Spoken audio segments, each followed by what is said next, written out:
Can you hear me? Thank you for attending tonight's regular city council meeting. And for the record, it's February 6th, 2025, and the time is 6:30 p.m. I'll begin with the roll call. So council, when I call your name, please say here or present. Mayor Maxton. Here.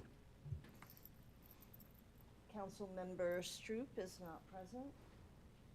Councilmember Roden. Here. Councilmember Olvera. Here.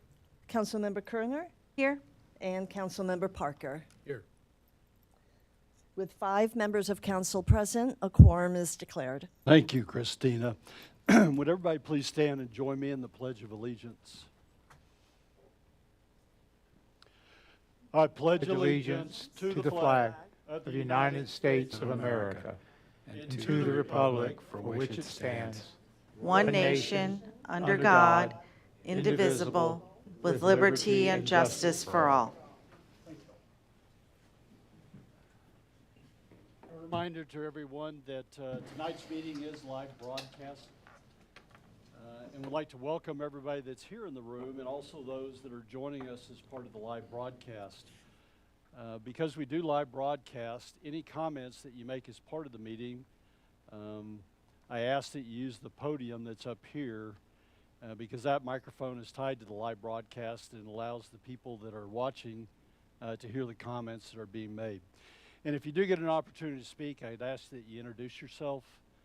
And if a resident, state whether you're a resident of Fair Oaks Ranch or not. And if a part of a company or one of our staff sections, what section that you are from. And with that, we'll move on to citizens to be heard. And Mr. Keene, you were the only one that signed up.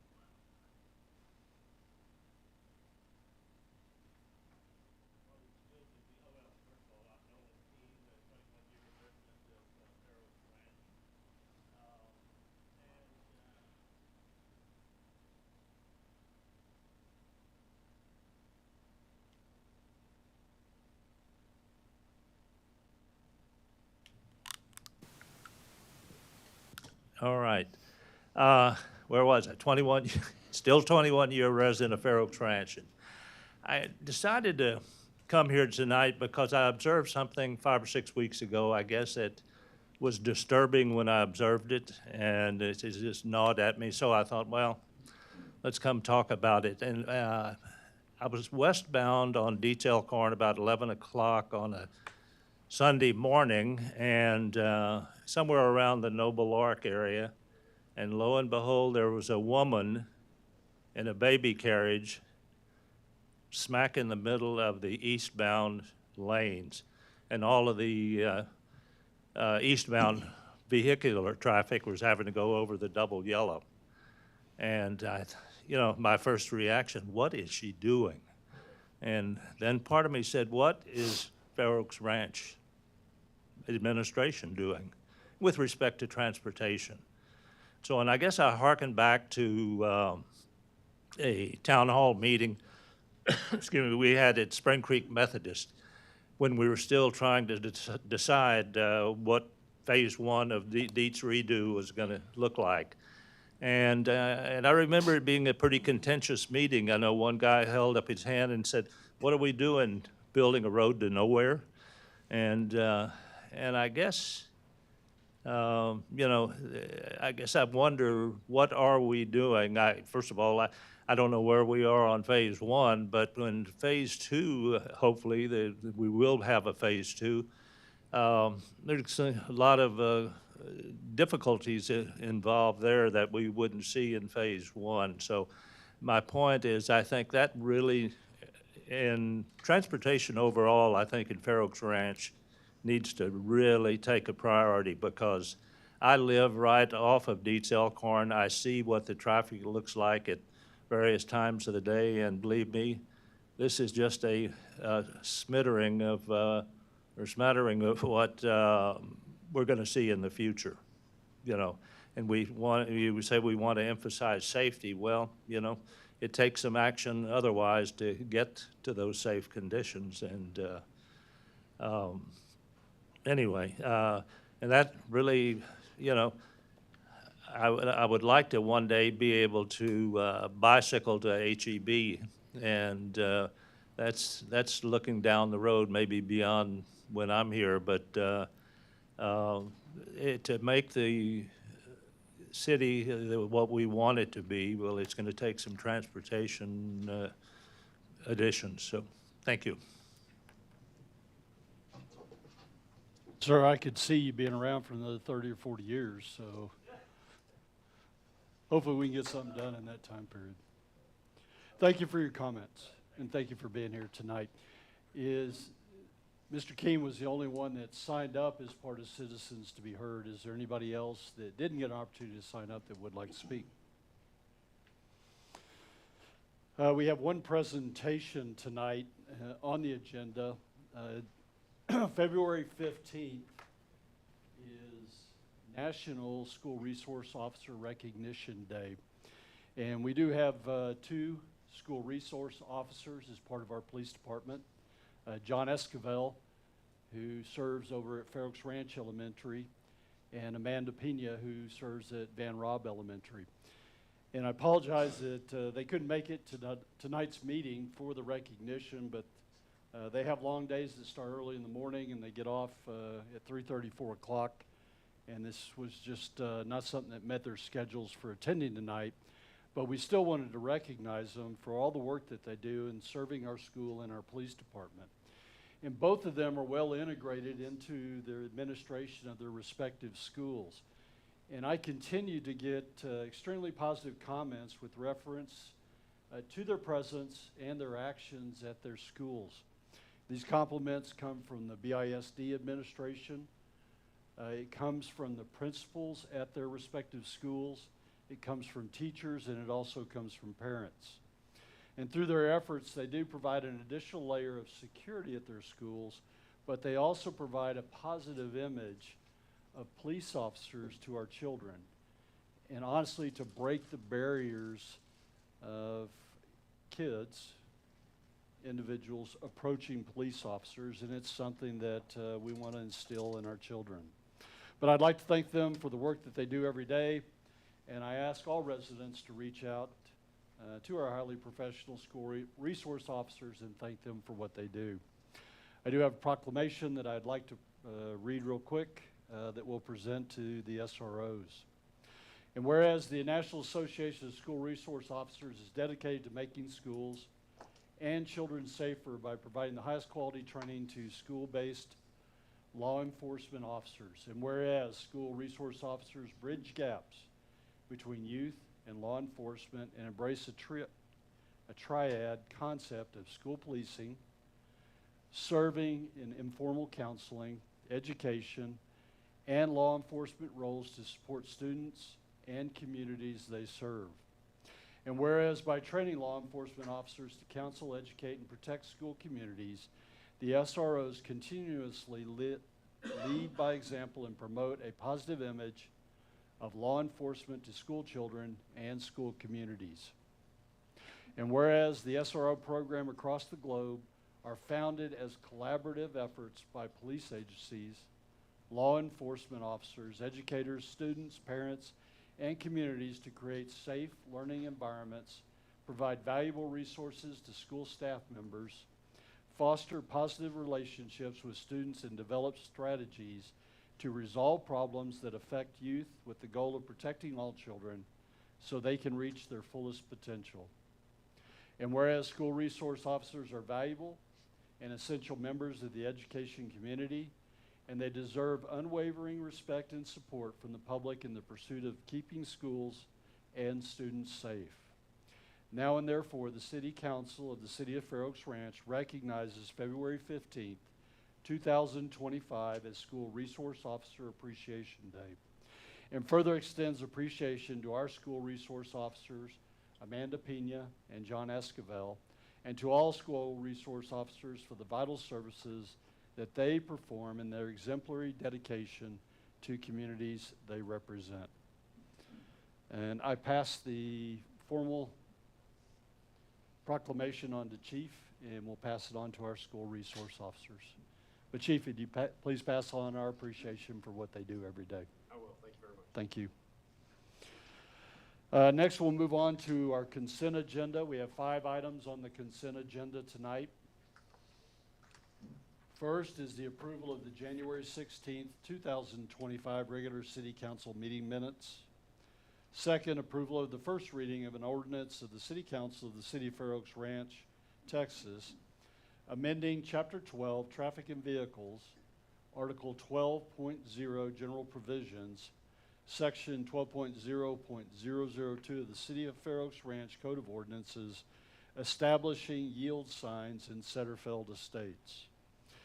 Third, approval of a second reading of an ordinance amending the City of Fair Oaks Ranch Code of Ordinances, Chapter 12, Traffic and Vehicles, Article 12.01, General Provisions, Section 12.01.003, Prima Facie Speed Limits, reducing the maximum speed limit on Noble Lark Drive and Calcala Drive to 20 miles per hour.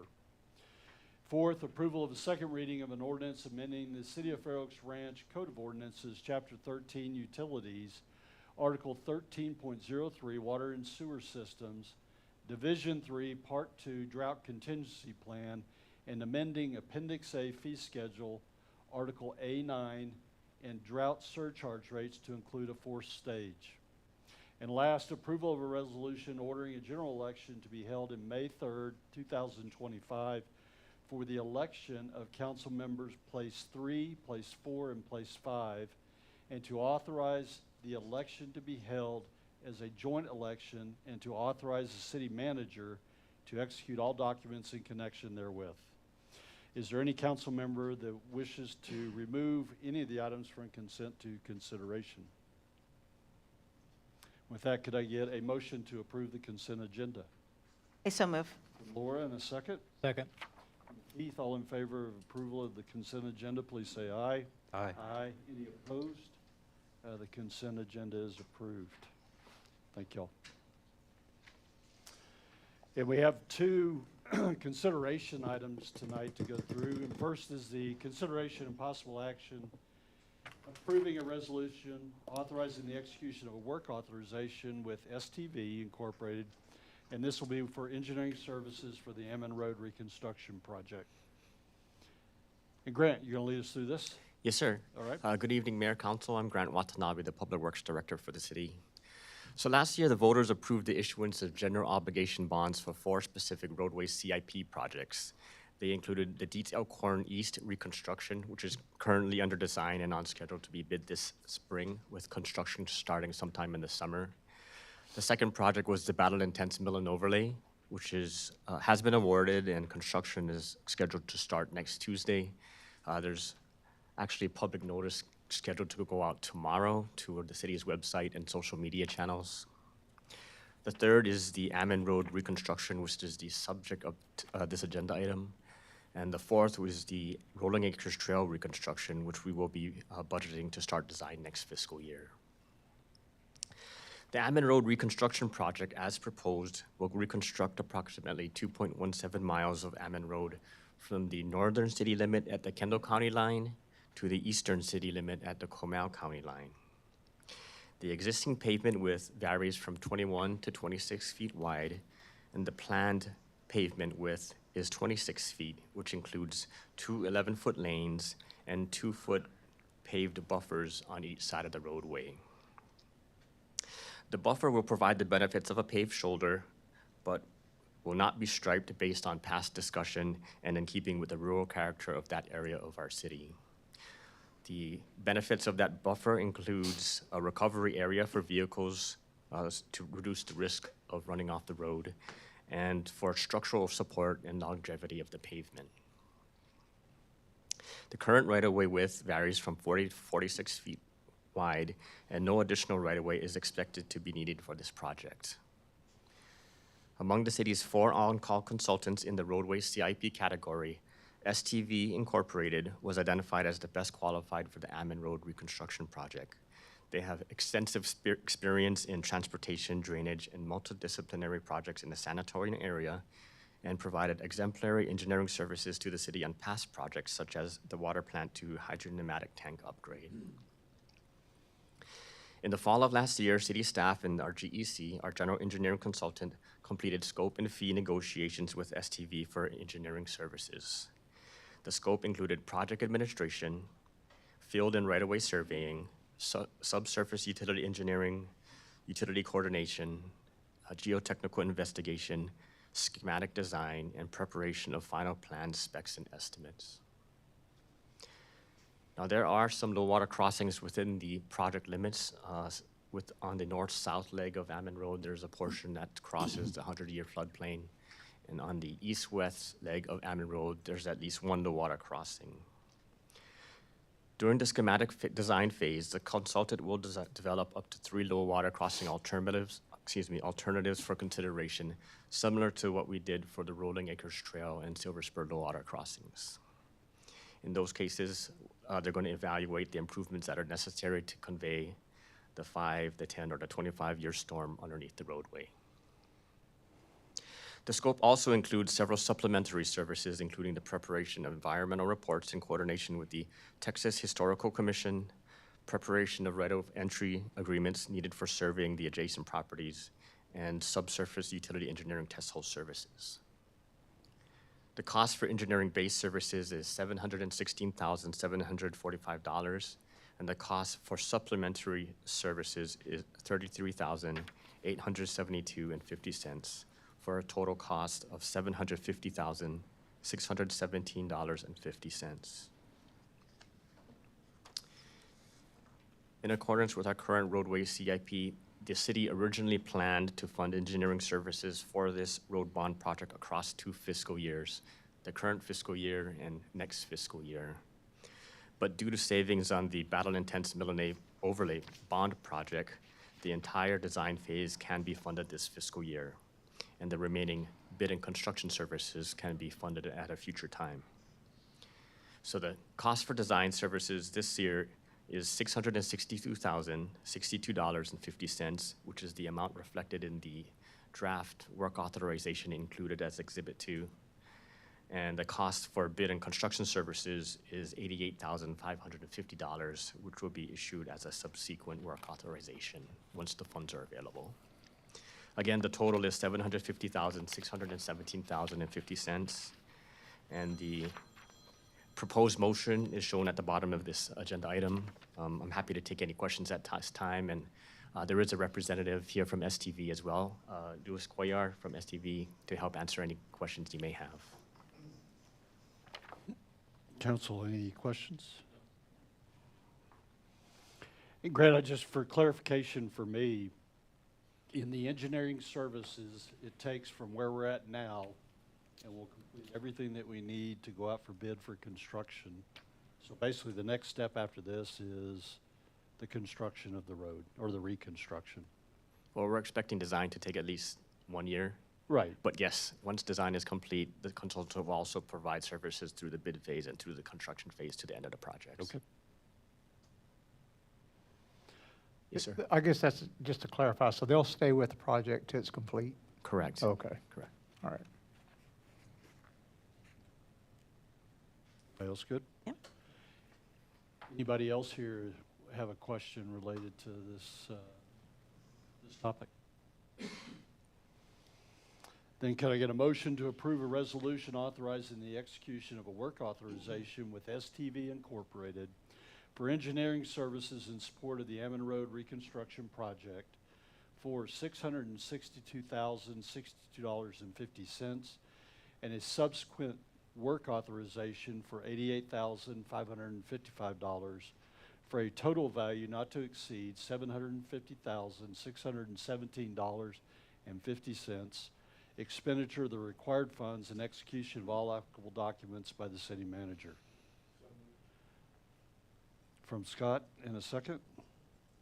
I second. Laura, any other discussion from council?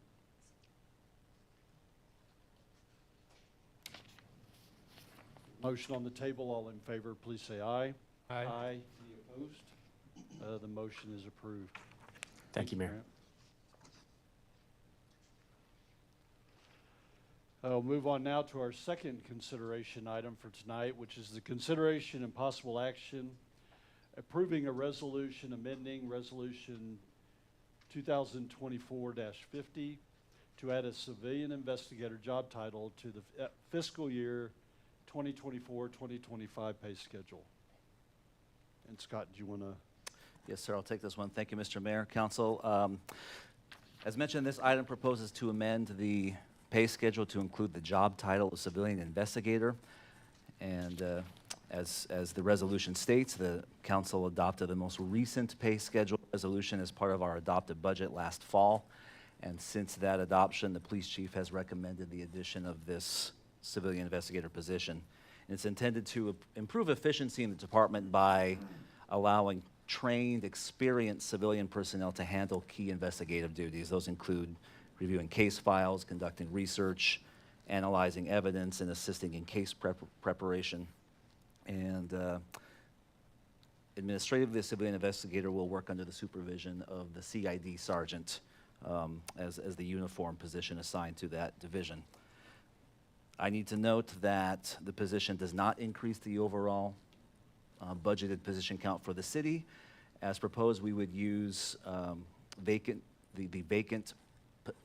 easy for me to say, the vacant officer positions currently assigned to CID and convert them to civilian positions. Right now, the city is finalizing a recruitment for this position, and we have already used civilians on a temporary basis to address the immediate needs of the department, specifically in investigations. So this would formalize the use of qualified civilians for investigations who can bring unique experience and skills to the position that sometimes we don't have in-house.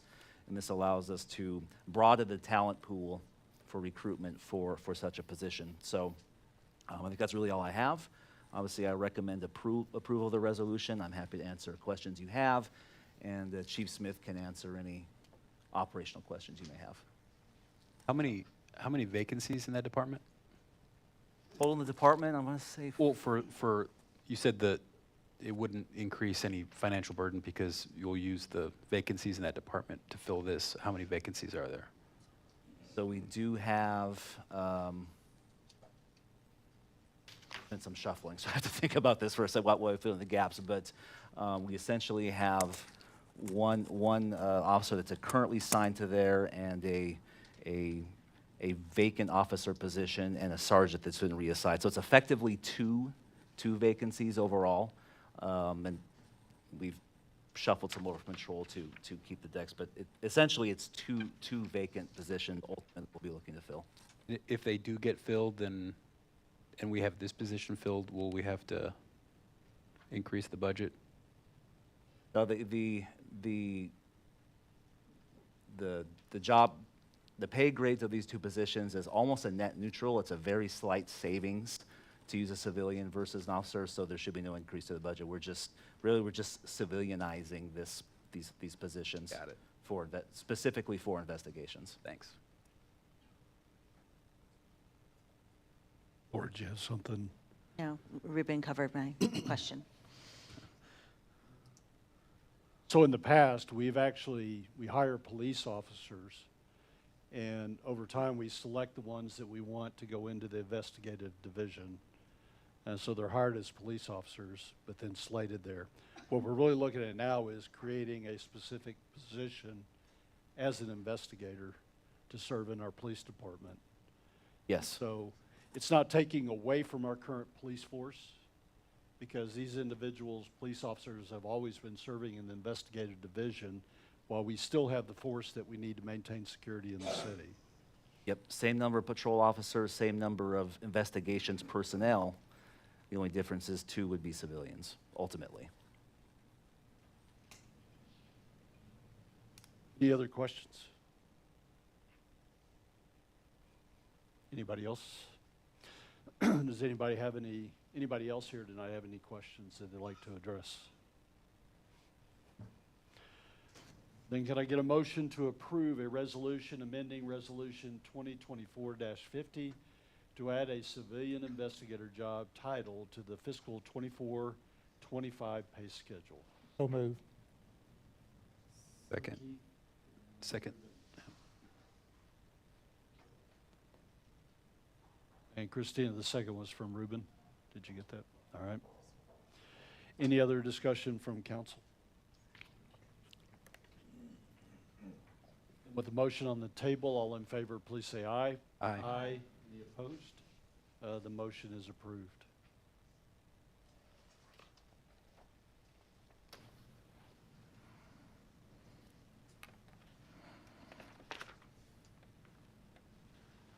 And that completes the consideration items that we had on the agenda tonight. We'll move forward with our one workshop item, which is looking at an interlocal agreement with Bear County Emergency Services District Number 4 for EMS transport services. And Scott, you're gonna, I will kick this one off as well. Thank you, Mr. Mayor. So tonight, we're introducing an important discussion related to our EMS transport provider. And as the council is aware, and as we talked about a bit last week at the State of the City address, the city currently contracts with third-party providers for both our fire, first response, as well as ambulance transport services. And due to recent developments, the city must secure a new ambulance transport provider to ensure uninterrupted response. Our current provider, Acadian Ambulance Services, recently informed us that it will not renew its contract, which expires on April 30th of this year. This follows Acadian's loss of its primary contract with Bear County, which has impacted its service footprint in the region. So we were first alerted to this possible development late last year, and we received a formal notice of termination just a couple weeks ago, on or about January 22nd. So obviously, given the essential nature of the service, we've been working to identify a transition plan, and we've negotiated this draft proposed term ILA with Bear County Emergency Services District Number 4, ESD4, to assume transport services, which could begin as soon as March 1st, depending on discussion and negotiations. As structured, this is a short-term agreement which would run through September 30th of this year. That would align the transport contract with our existing fire and first response agreement, which is also with ESD4. I think this approach would provide the continuity of care in that interim period while the city evaluates its long-term options for both ambulance transport as well as fire and first response. So why ESD4? They've been a long-standing partner with this city in providing, as mentioned, fire protection first response to the city. In 2023, per our study that their consultant completed last year, the ESD responded to over 500 emergency calls, the majority of which were medical related. They are the closest existing provider to our community with the station on Ralph Fair Road. And again, they've been the first responder for many years in our community. So in short, they're already here. They have been responding to our emergency and medical scenarios for several years, either as ESD4 or as the Leon Springs Volunteer Fire Department previously. Most of you are aware that ESD4 did start its own ambulance transport capabilities effective January 1st, which I think positions it well to take over the transport duties in the absence of the Acadian contract. This ILA would provide a continuous 24/7 transport coverage within the city limits. As drafted, the agreement calls for response times consistent with the district's operational standards and response time to the other residents in the ESD4 service district itself, and it calls for certified personnel to be on the equipment. The agreement doesn't bring any new budgetary constraints to the city. As proposed, the city would compensate ESD4 at the existing rate we pay Acadian, which is at prorated is $125 per month, prorated at $73.5 annually. The draft ILA is substantially similar to the city's existing agreement with ESD4 for fire and first response. The obvious primary change being that it would now be for ambulance transport services as well. Within that, the ESD4 would provide, maintain, ensure all the equipment on their own. Our obligation would be the financial arrangement only. The agreement allows for a 60-day termination by either party, allowing for flexibility, and as I mentioned, as drafted says, the district will strive to maintain the response standards set for the district. Next steps, the ESD board first discussed this at its meeting earlier, I believe, this week. They could consider formal approval at its next board meeting. Their next scheduled board meeting is February 17th. Pending discussion and further negotiation, the council would review and vote on the ILA at the subsequent meeting to the board of directors of the ESD. That could be as early as February 20th or the next available meeting after we reach an agreement with the board. If approved, the transition from Acadian to ESD4 would take place as soon as practicable thereafter. Acadian has committed to honor its commitment as laid out in its contract, but frankly speaking, at this point they're losing money and they wouldn't mind an early termination if we could reach such an agreement. Again, this is a stopgap to get us in place to ensure uninterrupted coverage at least through the end of the fiscal year, giving us flexibility to negotiate a long-term agreement or explore other options as laid out in our fire and EMS study from last year.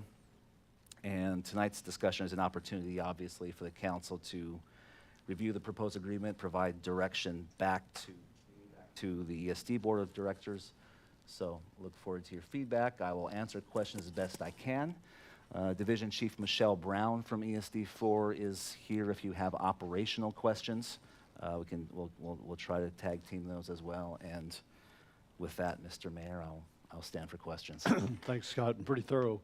And I appreciate you bringing this to us in the manner that we've done it, in a workshop format that allows us to discuss it. And on that also, we're not approving anything tonight. And so as part of this, I believe what you're looking for is guidance or direction from council as related to the EMS contract, so that the next step would be we could approve something. So for tonight, really get into the point of what information do you need moving forward. That's correct. Okay. So thank you, Mayor. I did have an opportunity to kind of review the contract, and I provided my thoughts in email to the city manager earlier today, but I figured I'll share it with council as well. High level, I just wish to slow the timeline and to use the full time available left on the Acadian contract to make sure this contract is fully vetted. As I could see, I don't think we want to use the existing Bexar County ESD ILA as a template for this one. They have completely different financial and service models between a fire and EMS service and a medical transport. This contract is more like our Frontier contract, it should be, where we don't pay the full cost of the service, we just set the standards for delivery, pay for availability, but the main cost of the ambulance service is actually paid for by the customer, or the customer's insurance is billed by the ambulance transport.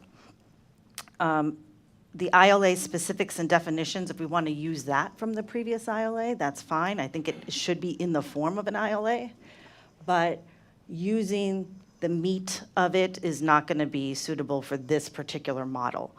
I think it should be modeled off our previous Acadian contract, or however the county wrote with Allegiant as a model for the contract. And so with that, I would also like to understand how, not tonight, but in the contract, I'd like to understand how the ESD would be billing our residents, because the previous Acadian contract said they would use the Bexar County process. Since Bexar County has a different contract with Allegiant, I don't know what their process is, and I don't know the rates that they'll be charging to our residents and how it compared to the rates that they were being charged with Acadian. So I truly want to understand how that's going to impact our residents.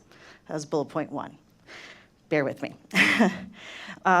This ILA should only focus on transport and EMS service and be clear that it's separate from the first responder EMS service. We already have that ILA with Bear County ESD4, and that provides EMS first responder service as well as fire. And we already pay for that, and we pay for that separately. So I expect that first responder EMS service to continue because we're paying for it. This ILA just adds medical transport, and because ambulances are regularly out of the city and out of the district area as expected as they transport people to the hospital, relying on them to be our first responder EMS will not get us those immediate responses. The fire and EMS team are always in the district. So I fully expect, even when we sign a contract like this, that the fire and EMS will still respond to all medical calls as the first responder team, and then transfer it to the ambulance as appropriate. Even if we were extending this contract with Acadian, I would expect that we want to include some specific delivery expectations and hold them to those. This was also a recommendation made from our EMS study consultant and a concern that I brought up multiple times in the past with our previous Acadian contract.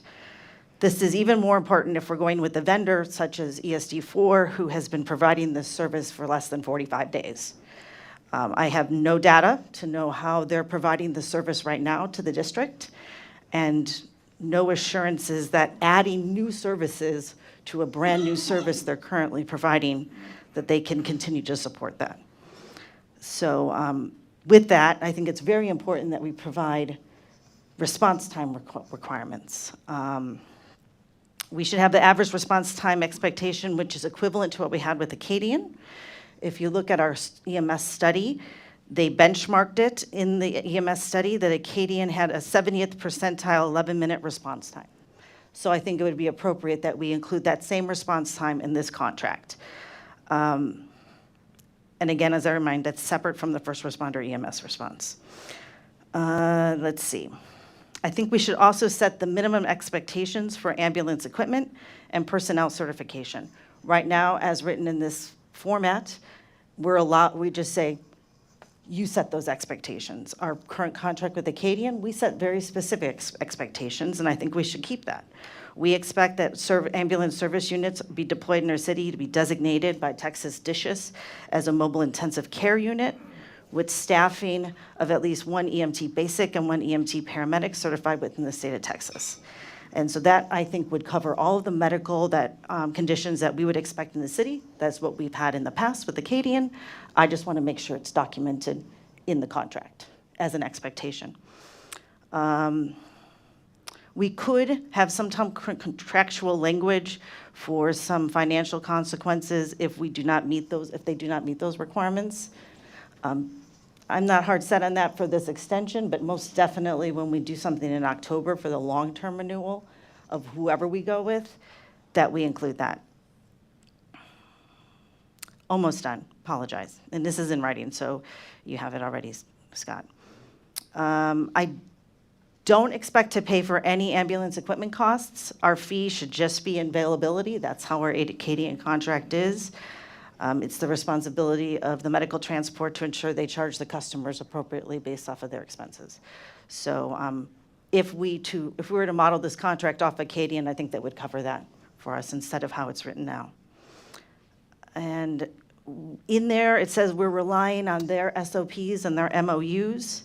So with that, I'd like to understand which ones they have, last time they updated them, how that conflicts with our current MOUs or the MOUs that they have on the fire side.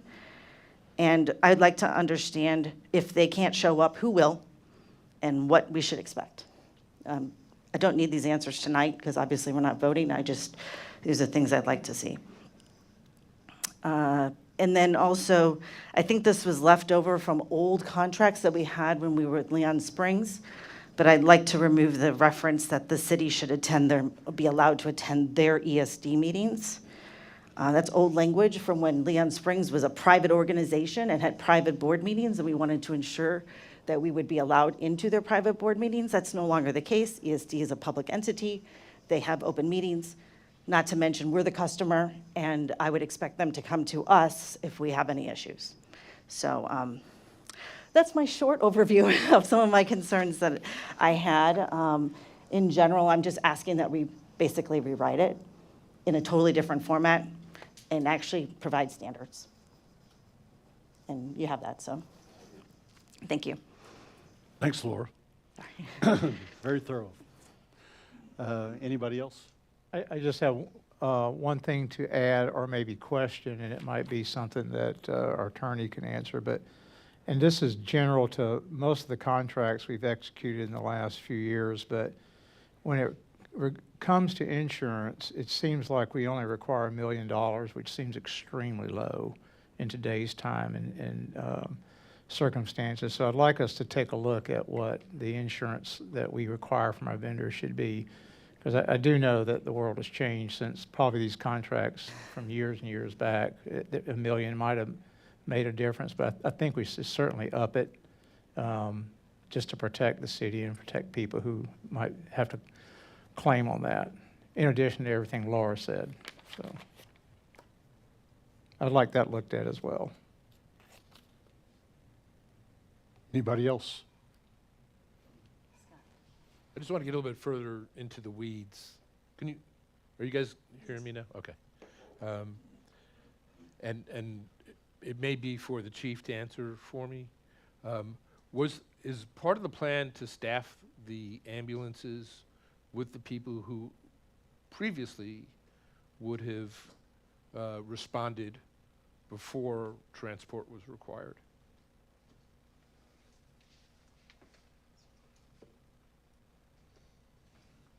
Hi. Michelle Brown, Division Chief at EMS for Bexar County ESD4. We increased our staffing whenever the ambulances started. We actually increased last year.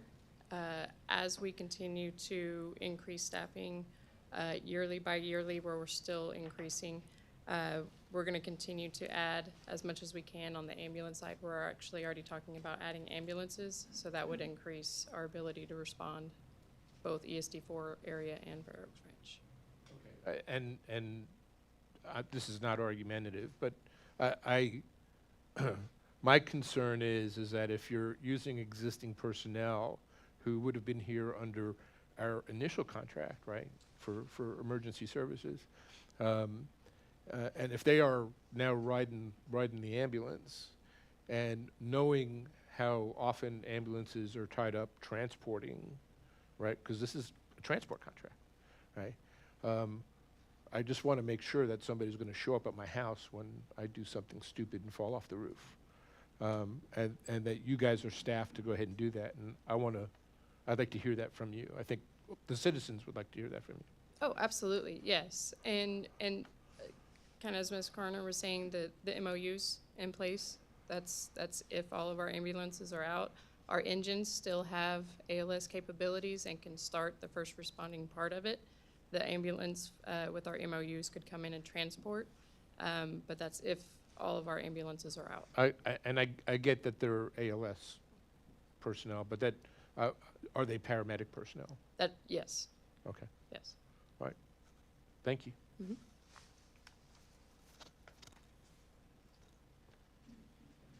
Good? I do agree with Laura that this is a transport contract. Yes. To take the place of the transport. I don't want to see any confusion I would prefer not to see any confusion in the new contract as it gets rewritten that might confuse the two different contracts between the paramedics and transport. One's a bus ride and one's service personnel. I agree with that. I think it needs to be articulated very distinctly that it's additive services and not a consolidated service, that this is an additional product / service being offered so that it's real clear, so we don't run into that confusion.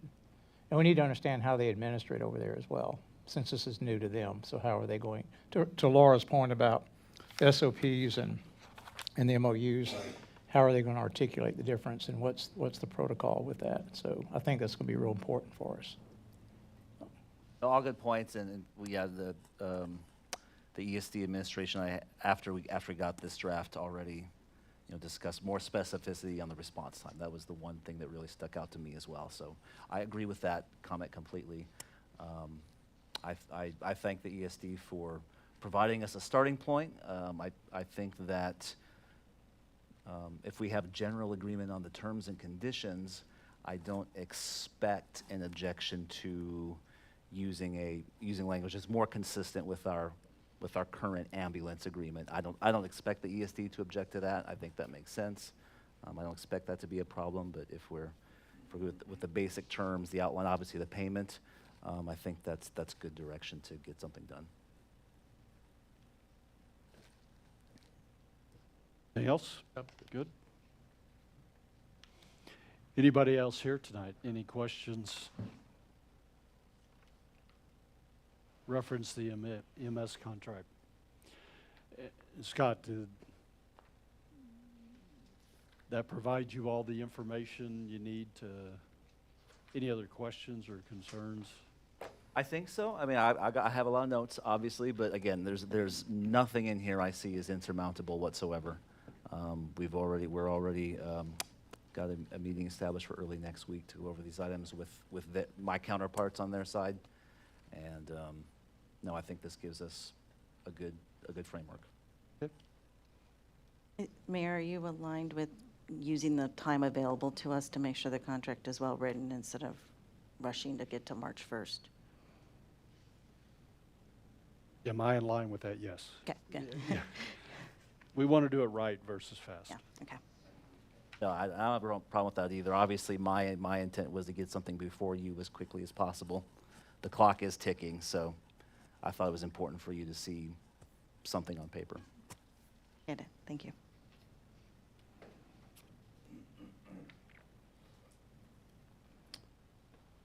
We have one report from staff tonight, and Summer's going to present the financial and the investment report for the quarter that ended December 31st, 2024. And Yes. for anybody that's following along, she does have a presentation, a part of this, and it's on page 106 of the council packet. Thank you, Mayor, Council. I am Summer Fleming, Director of Finance. And yes, this is the quarterly financial update and investment report for the quarter ended December 31st, 2024, which concludes the first quarter of fiscal year 24-25. So tonight I'll focus on the general fund and utility fund since the project funds have very little financial activity this first quarter. We'll provide an update on the SAP and CIP projects in conjunction with the next quarterly financial report, but the full financial report included in your packet contains every fund and account. Now, this quarter's report is formatted differently from the prior reports, and I'll explain with this first slide. The only change is in the last column. The prior report's variance column showed the variance between year-to-date actual and budget. However, the variance column now presents the variance between the 12-month projection from budget. I believe it's more meaningful to show what the full fiscal year's variance is projected to be. So getting started with the general fund, budgeted revenues totaled $10.82 million, and revenues are projected to exceed budget by a little over $160,000.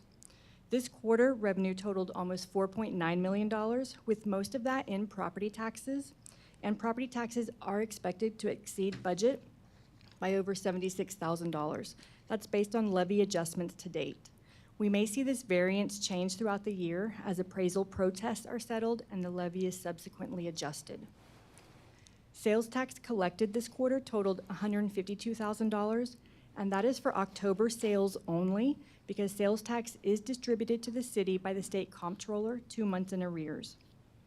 The budget assumed a 4% increase, and that is very close to the current projection. But of course, we monitor this closely as each month's collections are received. Another revenue I'm closely tracking is interest earnings. This quarter, the general fund earned $134,502 in interest, which is trending slightly high, so that annual projection has been increased $50,000. The general fund projection may not see much change in interest. However, the projection for interest in the utility and project funds may fluctuate depending on the timing of large cash outflows as projects get underway. But drilling down into some of the revenue sources, property tax is the largest revenue source of the general fund, and we've collected 63.5% of the 2024 tax levy, which is consistent with first quarter collection rates in prior years. As mentioned, the levy adjustments to date, we're projected to exceed budget by $76,000, and that includes delinquent taxes. Sales tax is the second largest revenue source of the general fund and is expected to total $1.85 million this fiscal year. The year COVID hit, sales tax jumped up exponentially. Fiscal year 2020 saw an increase of 41%, and fiscal year 21 saw a 22% increase, but that stabilized over the last 3 years. Again, this year we're projecting a 4% increase over last year. And then looking at residential permits, there have been 22 new residential permits issued this first quarter, which is consistent with prior years post-COVID. Budgeted permit revenues total $168,000, and currently there's no change to that projection. Similar to sales tax, overall building permit revenues increased significantly in fiscal year 2020 and 2021, but you can see there's been a shift in the last 3 years as new development slowed. This year, we do have 3 subdivisions that the builders are completing and quickly permitting those remaining lots. So moving on to general fund expenditures. Now, the last column shows the variance between the annual projection from budget, and a positive variance is shown as a positive number. So that's also a change from prior reports. The personnel projected amount is less than budget, so that variance is displayed as a positive number. But combined budgeted expenditures total $11.3 million, and the current projection is $10.9 million. That's a savings of over $375,000, which is primarily due to personnel savings. During the quarter, there were 6 vacancies in public safety, 4 in public works, and 1 in administration. So also that projection could increase depending on how quickly positions get filled. And since we are only 3 months into the fiscal year, I've not adjusted projections much in the other categories, but those are likely to change as we get further into the year. So the general fund amended budget called for a $470,000 use of fund balance, but with the projected increase in revenues combined with personnel savings, that results in a $536,000 positive variance to budget. So overall, the general fund is expected to end the fiscal year with $7.7 million in fund balance, and that's an increase of $66,000. You can see the largest portion of fund balance is the operating reserve at $4.8 million and equals 6 months of operating expenditures per policy. The restricted fund balance totals $131,000. That includes municipal court and public safety restricted funds. The tree mitigation fund is projected at $100,000. And the non-spendable fund balance is $91,000. That is prepaid expenditures for future fiscal years. So what remains is the unallocated fund balance, which is projected to end at $2.56 million. Now, those funds would be available for any legal use authorized by City Council. Are there any questions on the general fund before moving on to the utility fund?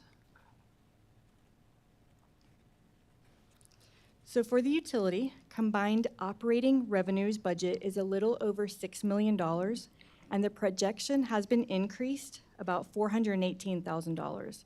Now that is largely for residential water revenues. Consumption is up 29 million gallons this quarter from the first quarter of last year, and surcharges this quarter were $77,000 higher than the same time last year. The projection for residential sewer has increased slightly as well. The utility non-operating revenues, which include impact fees, debt service fees, capital reserve fees, and interest, is budgeted at $2.2 million, and that projection has been increased $100,000 for increased interest earnings. You may also notice that this year's budget for non-operating revenues is quite a bit larger than last year's actuals. That's due to the increase in the debt service fee that is charged to make the debt payment on the recently issued certificate of obligation to fund the utility CIP projects. Now, utility operating expenditures budget is $5.67 million, and currently we're projecting the same. There are savings in personnel being offset with some various overages in supplies, maintenance, and operations. But both the water and wastewater utilities are projecting operating revenues to not only cover the operating expenses, but provide a positive operating income, which was the goal of the wastewater rate change implemented last year. Overall, the utility is projected to end the fiscal year with net position totaling $20.7 million. That's an increase of almost $2 million. Now, much of that is in the utility's investment in capital and infrastructure, as multiple capital projects are taking place this year. And then the operating reserve is projected at $4.18 million, and that equals 9 months of the utility's operating expenses. The water and wastewater capital reserve funds totals $1.5 million. That comes from impact fees, capital reserve fees, as well as bond proceeds for the capital projects. That ending balance could come in higher or lower, depending on the timing of projects. The equipment replacement reserve is at $861,000. That's for the programmed replacement of the utility's vehicles and equipment. And lastly, there's a debt service reserve equal to the amount of next year's debt service payment. This is a debt covenant for the certificates of obligation. Are there any questions on the financial report before I provide the investment update? Okay. So the city currently keeps funds in Frost Bank for operational purposes, and investments are held in TexPool, TexPool Prime, and Texas Class Government Investment Pools. Now, citywide interest earnings this quarter totaled almost $321,000, and combined funds at the end of the quarter totaled $29.9 million. The pools provide us with lots of liquidity and have been a nice place to be with the rates over the last 18 months, but this quarter we did see a drop in rates in the investment pools, but not in U.S. Treasuries. So it is a goal this year to develop a more robust investment plan as we've seen the city's funds grow, and I am looking at options, possibly with the help of an investment firm, to optimize earnings for the city. Also, the detailed investment report has been provided in the agenda packet, but I'll be happy to answer any questions you may have. Pretty thorough. Thank you, Summer. Thank you. Any questions from council? Any questions from anyone here tonight? Appreciate it, Summer. Well, that completes all of the items that we had on the agenda for tonight. Do any council member you have any announcements that you'd like to make? Yes, ma'am.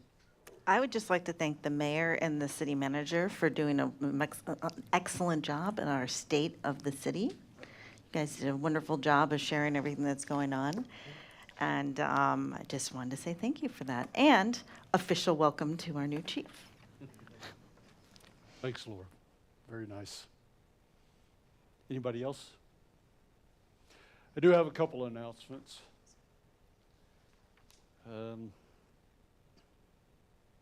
TxDOT crews continue work on the Ralph Fair Road Bridge over the Cibolo Creek.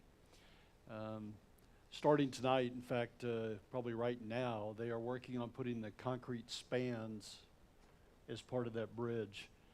And what'll happen to 6th through the 9th, so it's tonight, Thursday night, Friday night, and Saturday night, they'll be putting those up. During that time frame, the road will become a one-lane road from 7 p.m. to 7 a.m. And they'll have flaggers out there, and there are points within there that they may block off the entire road.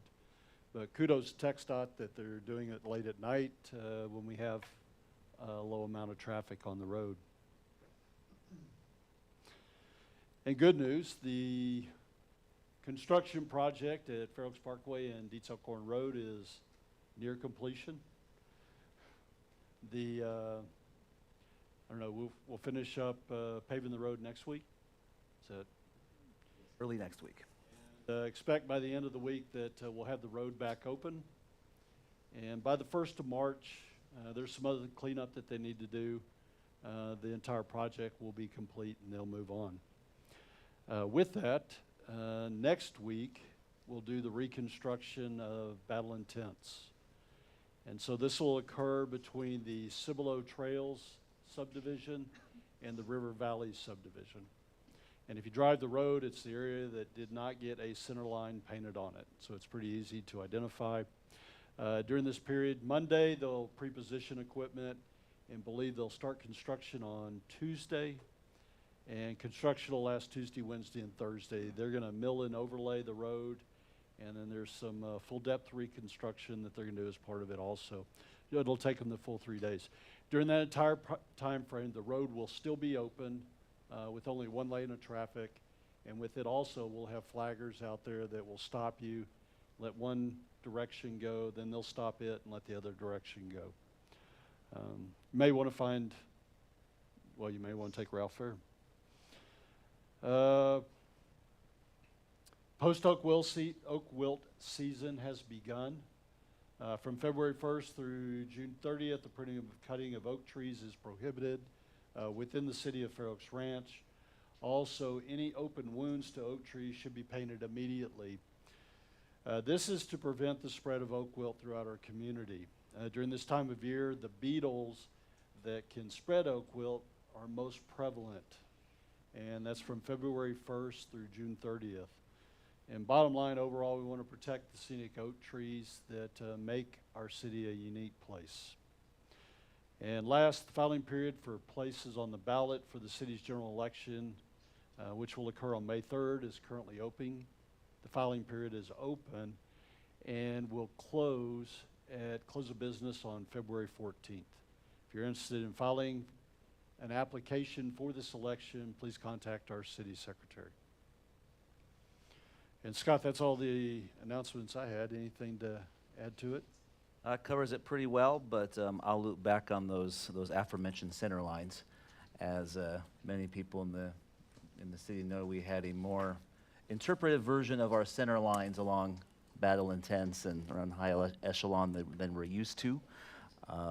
There was some waves that certainly did not meet the city standard.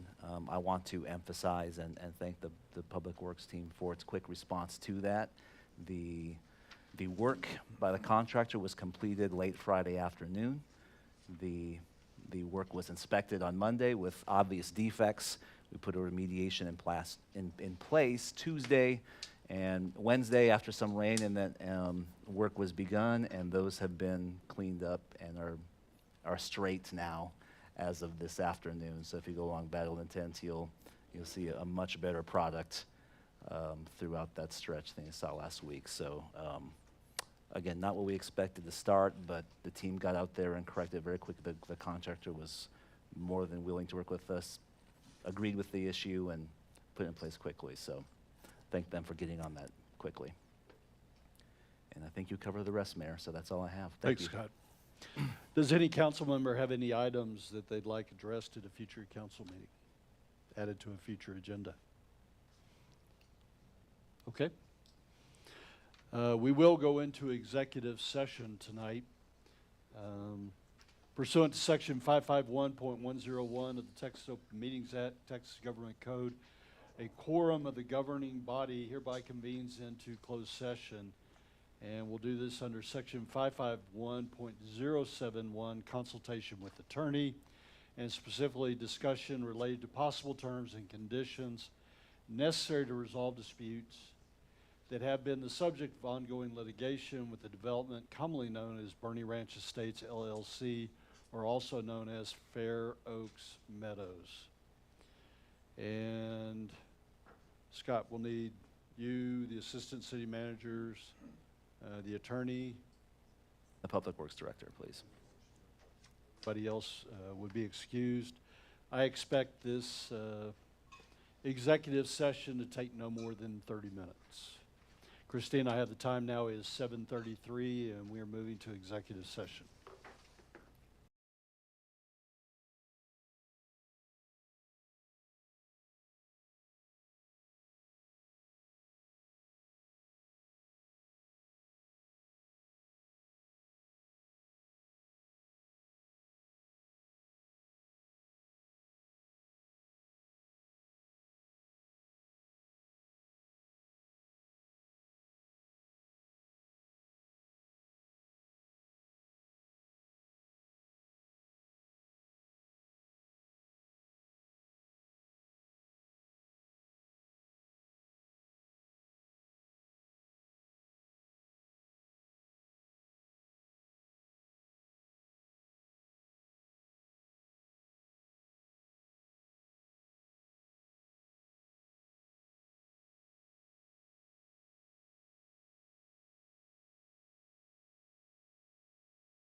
Mayor, we're ready.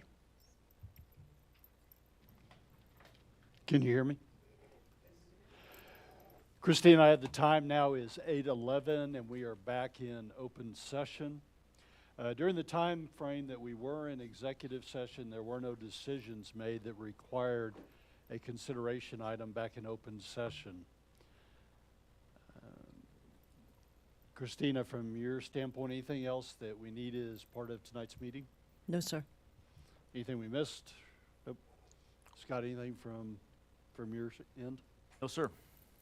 Okay, I have the time is 8:12 and we are adjourned.